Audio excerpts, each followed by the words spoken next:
Hello friends, আসসালামু আলাইকুম। কি অবস্থা সবার? আশা করি সবাই ভালো আছেন। আলহামদুলিল্লাহ, আপনাদের দয়ায় আমিও ভালো আছি। তো চলে আসলাম আবার নতুন একটা ব্লগ নিয়ে আপনাদের সাথে। আজকে ব্লগটা হলো ফুচকা নিয়ে।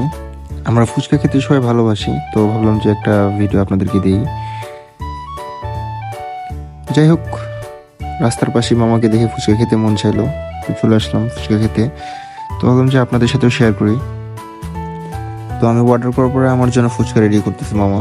একটাতে একটা করে নিচ্ছে, নেওয়ার পরে ফুচকাগুলো একটু ভর্তা দিচ্ছে, দেওয়ার পরে তিনি সালাদ দিল। সালাদ দেওয়ার পরে সালাদ দেওয়া শেষ, এখন টক দিচ্ছে, লবণ দিচ্ছে, ঝাল দিচ্ছে। আমি বলছিলাম যে ঝাল বাড়ায় দেওয়ার জন্য, মামাকে বলছিলাম পর্যাপ্ত ঝাল দেওয়ার জন্য, যতগুলো দেওয়া যায়। পরে উনি লবণ দিল, ওনার সিক্রেট মশলা দিল, মানে মশলা টশলা দেওয়ার পরে টক দিল। টক দেওয়ার পরে ফাইনালি রেডি হয়ে যাচ্ছে।